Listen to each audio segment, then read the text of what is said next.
it's a giant, what's it, it's like Arduino.com. The many, okay. But that's, yeah, there are links to forums and such right there on theirs, but It's an incredibly active community, especially with the maker culture. yeah. StackOverflow.com is a really good place to start. It's not always the best place. Sometimes they give the wrong answer to the top answer. It's a good place to start. Okay, great. Are you local? New York. Okay. Austin has, like, a lot of communities do have, like Austin has Austin Robot Club. In most communities, I know Chicago, Miami, all have robot clubs. That's also a great resource. But Stack Overflow is probably New York has one of the largest maker spaces. There's also, yeah, look at makerspace, and just general good point to Larp folks, if you have never heard of a makerspace or been to one, look around your local community and see if there is a makerspace, which essentially is a collection of folks doing cool things and tools that you may or may not have access to otherwise.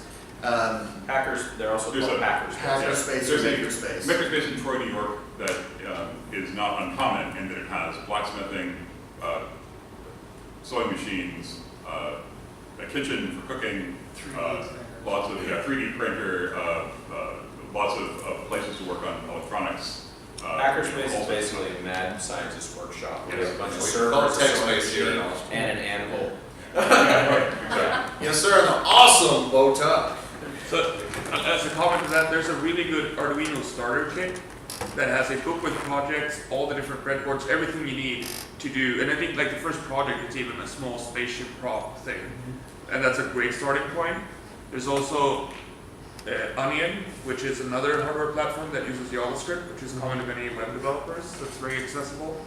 And Metze, I think they're called. They make small sensors that you can hook up to Arduinos and Onions that are small, and they're perfect for putting props that you can throw around. So they will have an accelerometer.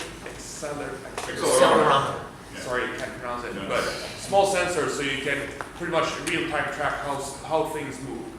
Those basic Arduino kits are now available through bookstores. There's a bookstore in Round Rock down the street. Barnes and Noble is started carrying it. Fry's Fry's has a lot. But Barnes and Noble is like all over the country and has started carrying the Arduino and Yeah, the Arduino starter kit is amazing starting point.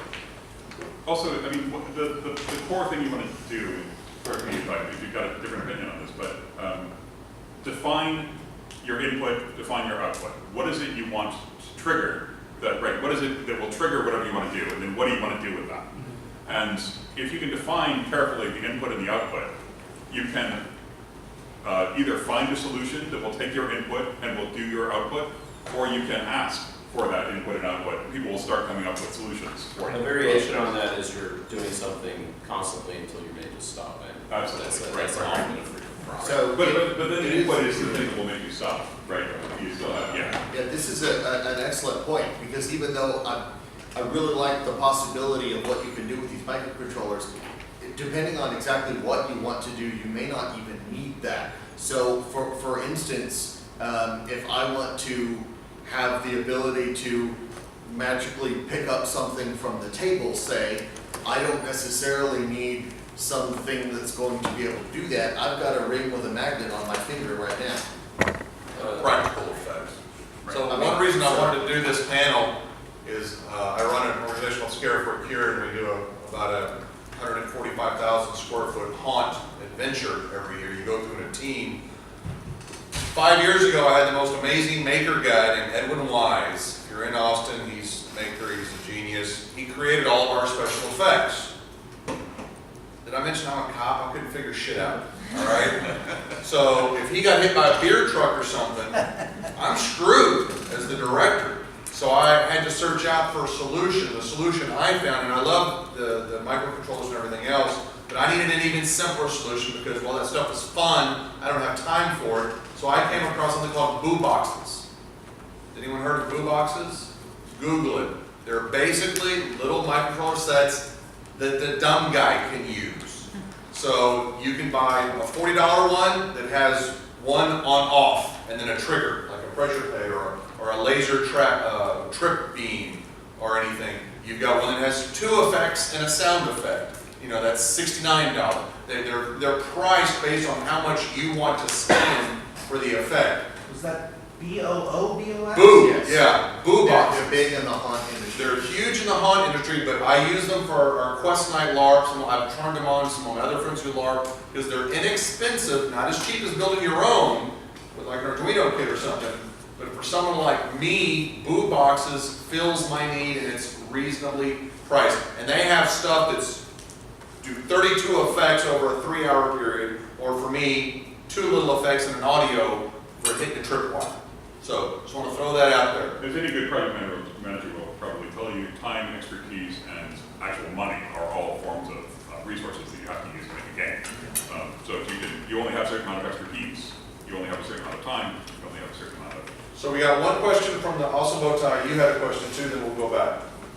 So, in my experience, when I do technology in Larp, of course, I use prototypes, because that's the way it is. And prototypes never work. So, I've many times experienced that when you want the effects to work or the system to work, it doesn't. And the more critical thing that the thing has to do in the lab makes the lab break down more or less. So do you have any comments on how to do backup systems, or how many trial and error runs do you need to go through before you get into? Yes, you. I can speak pretty strongly to this, because in my professional work, I work with, let's see, last exercise supported was $55 million plus renting a fairly large facility, which for the first test, a very important piece of equipment. This goes to my comment that you need a professional and dedicated design team that is familiar with software development. That means you need people who know how to do quality assurance, which is what we're talking about there. You need someone who has the time. It is very risky to use volunteer and amateur developers. With hardware that's been well tested and consumer ready, you're much safer. Manually controlled effects, single purpose effects, are very, very safe places to go. You're talking about something like the Planfall app. You're dealing with the fact that it does have to work. And I've sat there in the middle of the game site, sitting in the eating area, on a laptop, hot fixing a problem. That's just real life. And if the programmer is somebody who wants to go play, that's going to be a problem. That's why it's very risky to use a non-founder. It's like any startup. You need a technical founder, or you need someone you are paying to do this. And to be frank, if you get exactly what you pay for with software engineers. I don't care how nice they are. I don't know how well you know them. If the person isn't making 6 figures, there's a reason. And if you're not paying them that 6 figures money per hour, they will not give you that 6-figure work. But also it goes into half of software development process, and a lot of people know how to code. They don't know how to develop software. And part of that is quality assurance, and also being able to hunt down and kill edge cases, which is often where it does.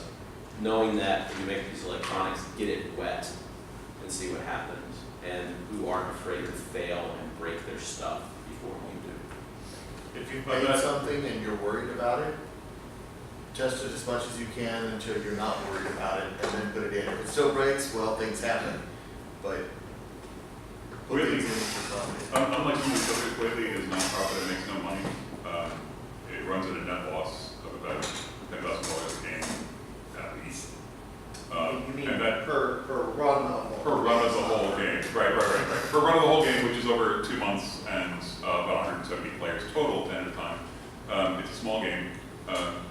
It's everything has to be professional because the staff wants professionalism in what they're doing. Nobody is paid. Nobody makes any money. The people who run it, who own it, Gail and Doug, spend that extra money to make it happen. So this is a very different environment in which your requirements are different. Now there's simple economics to this, which is people are either doing it out of love or out of professionalism, right? And there's a professional etiquette that has to happen, has to occur in both groups, or else it won't work. If you pay a little bit of money, you can fall in from the love to the professional very easily. So there's something about having nobody paid at all, everyone's got skin in the game, nobody's getting paid, that may make that more possible, and it is grueling, right? Because it's not sustainable, it's very short term. To walk Otherwise, past, it's not gonna be yeah, it's fun. not Yeah, sustainable. it's not sustainable, right. My walk back on that, if you're talking about a project, a prop, it's basically like making a prop, and often you can get single shot things done on a volunteer basis in a very useful way. If you're developing a system, if you're trying to do a full augmented system, you'll get a lot of energy very early on, and you'll have something half-made. I think you shouldn't even try the full automated system until you actually have an automated system that already works. Or you have some poor soul who's a programmer who owns We'll it. go to Mr. Bowtie and then this gentleman right here. So, first off, I just completely agree with the test and quality assurance. That's the thing that's lacking most when you see tech and Larp. People, they will work on something until the game starts. Yes. And that's not when it's done when you quality assure it. And so two other things to sort of be aware of. One is that Arduino kits are prototype kits. They are not, the hardware is not made for production. It's made for prototyping toys. So you prototype with an Arduino kit and then you send it to a factory for production. So be aware that when using that hardware that it's not made to work in the rain or being stacked on its prototype kits. The other is keep it simple, stupid. There are many times when you can solve something It's a simple. magnet ring. We do a lot of tech in our LARPs, and we, like, one of our most prized props is a Alice backpack with a boombox on it, which we use at horror LARPs. So you go around in the dark and it makes strange noises, and you go outside the buildings and scratch them with branches, and it sounds like a huge monster goes by. And this is like an MP3 player. Bluetooth speaker. This is a bit more powerful. It's like a car stereo system because you need the power. But it's tech-wise, it's simple. And many times, like we could build something super advanced that will trigger sounds based on location, but we could also do this. And many times, We had a tech fully people functioning love Yeah, to let's build. let him finish his Okay. comment. Tech people love to build tech stuff, but sometimes you have to sort of look at what is our actual design need instead of what does the tech people want to build. I will respond to that in a very direct way, speaking as a text person. Hobbyists like doing as cool a thing as they can. Professionals look at what does it do and how well does it do it, and they look at it and say, what can I use off the shelf where I don't have to spend time on it, as opposed to, I want to design an MP3 player because I want to know how it works. That's a valid thing. That's a hobbyist thing. That is not a professional thing. That is not a production thing. So use off-the-shelf technology. And there's a lot to be said about the off-the-shelf technology. The first drones the military used were made with off-the-shelf consumer technology because they realized they needed to crank out something quickly and they had their eyes on the prize, as opposed to, I want to play around with Arduinos. That's a perfectly valid thing to do, but that is something to avoid when you're trying to get something out the door. Or open your doors. Yeah. So, to talk a little bit about the development curve, would you mind saying a little bit about what happened between November and January of this year? What you often see, because we're dealing with the fact that I work a full-time job, and so does everyone else, is that often we break up into teams, we have set tasks, and our target is a week before the game, so that it can be tested and integrated. Often, because real life happens, because we have a part-time team, things fall by the wayside. However, we do get a lot done. Often, because we're in beta, we have to reprioritize what we're doing. In software development, we call that remaining agile. I have to say that if you're running a campaign game, if you're iterating, you have to start looking at where your fun is, what's usable, and what is taking too long. And often, no computer game has ever gone to market without something being cut because it didn't pay off enough for the money time. And you have to be able, you have to be able to kill what you love in the middle of stuff. And you have to look at things and say, this didn't work. Yes, I spent 100 hours on it. It's not working. It will work for a reasonable amount of time. And the most important thing is that there's the talk of the designer and there's the talk of the programmer. And if those two parts aren't talking to each other, and you let the designer lead, you are prepared for a disaster. You get black and white if you let the designer lead, which is something which had big talk and never worked. Go into developers league either. Yeah, you have to have them do the job that they want, which is the designer dreams and the programmer says, okay, this is what's actually possible and this is what's wrong. It's gotta be a conversation. Right, it has to be a conversation. Right, if the developer leaves and you get tech that seems really interesting to the developers, that may or may not fit good design. Yes. Right, or you can get that. You have somebody who is able to do both, you've got a